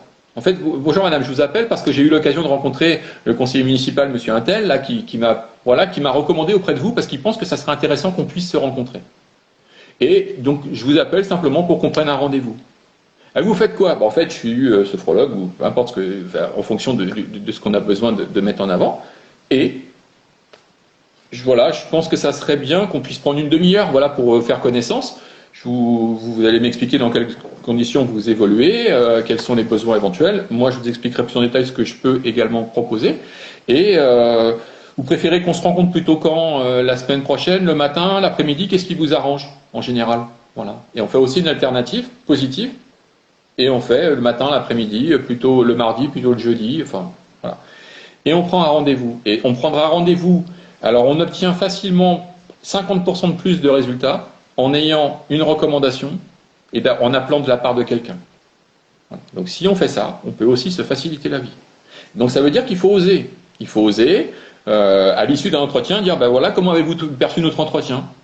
La personne va vous dire, c'était sympa, très bien. Voilà. En fait, si je vous dis ça, c'est parce que vous avez bien compris que mon métier, c'est un métier aussi relationnel, qui nécessite voilà, que je sois plus connu encore. Et donc, si j'aborde ce point avec vous, c'est pour que vous puissiez me dire, voilà, d'après vous, quelles seraient les personnes qui pourraient être intéressées par ce que je propose. Alors, il va dire, je sais pas. Je sais pas, ça peut être par exemple dans les structures associatives, voilà. On met des jalons et on écoute. Voilà. Et très souvent, on récupère des noms de cette façon-là. Ça, c'est une démarche active. Hein. C'est la démarche active. Je vois que clairement, c'est une démarche active. Comme je disais, le but de l'interview, c'est de présenter le décor, que chacun écoute ce qui résonne avec lui et qu'il prenne ce qui, voilà, on n'est pas là pour dire que c'est la bonne méthode, que c'est la seule méthode, voilà, on est dans le cadre général, mais au moins qu'il y ait le panorama de ce qui est possible. C'est ça. Et des fois, c'est aussi d'oser, hein, je le dis, parce que l'être humain est souvent amené à vouloir aider l'autre. On n'ose pas, on a peur de demander. Moi, j'ai été comme ça, donc voilà, et je peux encore l'être des fois. Mais en fait, j'avais des amis, professionnels, amis, qui me disaient, mais pourquoi tu ne demandes pas? Je veux dire, on peut te filer un coup de main si tu as envie. Parce qu'en fait, très souvent, eux, ils ont l'impression d'être utiles s'ils recommandent. Donc si en fait ce qu'on fait est bien, les gens ils ont potentiellement envie d'en parler, mais ils vont pas le faire spontanément. Il faut leur suggérer. Il faut plutôt aborder le sujet. Et les gens vont dire, ah oui c'est vrai, mais j'avais pas pensé. Ah oui, vous faites aussi pour les jeunes là. Ah ouais, moi j'en connais 2 ou 3 là, ils auraient peut-être besoin. Hein. Bah ouais. Donc je sais pas, vous pouvez leur en parler ou comment ça peut. Parce que je ne sais pas si c'est forcément une bonne idée que je prenne contact directement avec eux, mais pourquoi pas? Mais ou avec les parents, ou non mais vous avez raison. Enfin voilà, bon je vous dis, je vais voir. Mais je savais pas que vous faisiez ça aussi. Et en fait c'est parce qu'on en a parlé. En fait on a fait de l'autopromotion des différentes activités ou types de prestations qu'on peut fournir. Ok. Je pense que là, on arrive à la fin. C'était on a pris pas mal de temps, je pense, oui. C'était assez riche en technique et surtout, ça vient de notre monde. Tu sais, là, tu es en plein dans la vente. C'est pas, comme je disais, c'est pas un domaine qui est très bien vu. Non. Pourtant, c'est une compétence qui, quand elle est bien faite, parce qu'elle peut être faite avec bienveillance, avec un aliment de valeur, c'est pour ça que c'est important que chacun prenne ce qui résonne avec lui. Et surtout, qu'on le veuille ou pas, c'est une composante importante de l'aspect entrepreneurial du métier. Pardon. Si on n'est pas proactif et surtout si on ne sait pas ce qui existe, comment le faire, on peut surtout trouver sa propre méthode, mais de savoir que certains trucs existent déjà, dont on peut s'approprier certains éléments et laisser d'autres, ça peut faire partie déjà avec un plus. En tout cas, de ne pas vouloir tout inventer et de se sentir mieux armé. Et on en revient à l'introduction, du coup, de lever certains blocages, certaines appréhensions de comment je vais faire, comment je vais me faire arrêter, voilà, et tout le reste. Ok, Et juste pour finir, voilà, pour essayer de permettre à chacun de réfléchir. En fait, quand quelqu'un vient voir un sophrologue, bien souvent, c'est pour exprimer des résistances, des blocages, des idées négatives, on va dire, des projections négatives, des choses comme ça, qui génèrent le stress et le reste. Donc, moi, j'exerce pas ce métier de sophrologue. Voilà, j'ai une vague idée, mais j'exerce pas ce métier. Mais l'objectif, c'est de permettre à la personne de se recentrer et d'arrêter ou de se projeter dans le futur sur des trucs qui pourraient potentiellement arriver, mais qui reposent sur rien, ou sur du passé qui aussi n'est plus en rapport avec le présent.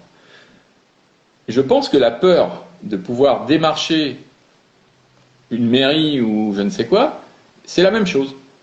Ce n'est qu'une projection d'un refus potentiel ou d'objection qu'on va pouvoir me faire ou d'un jugement qu'on aura par rapport à moi. Donc en fait, si on peut, en tant que sophrologue, aider les autres avec cette méthode de recentrage et autres, bah peut-être qu'il faut appliquer la même méthode pour soi-même. Et à partir de là, arriver à pouvoir surmonter cette peur qui repose bien souvent sur pas grand-chose. Moi, pour pas avoir peur, et je terminerai là-dessus, il faut que je sois prêt. Je sache ce que je vais dire, comment, et que quoi qu'il arrive, je sache globalement comment je maîtrise la situation. Donc en fait, oui, j'ai forcément des peurs aussi, c'est de pas maîtriser, forcément. Mais en même temps, en ayant travaillé sur ce point-là, ça me permet d'affronter plein de choses parce que justement, je sais comment je peux faire dans telle et telle situation. Et bien, si on fait ça, je pense qu'on avance. Voilà, c'est un peu ma conclusion. Moi, j'aime bien méditer. Quand j'aime méditer, après, quel que soit, parce que justement, je sais que je serai dans un autre état de conscience qui sera, en fait, du coup, le rejet n'aura pas d'influence. Je ne vais même pas y penser, et même quand ça viendra, je saurai comment le prendre. C'est ma façon à moi, et puis voilà. C'est ça. Bon, bah écoute, c'était sympa en tout cas, c'était bien de m'avoir fait venir. Je pense qu'on a un peu dépassé le timing, mais c'est pas grave. Tant pis. Ceux qui regardent la vidéo, voilà, ils pourront voir ce qui les intéresse. Merci Lionel, et puis voilà, à bientôt pour de nouveaux. À bientôt, Ben. Merci bien, bonne continuation. Au revoir.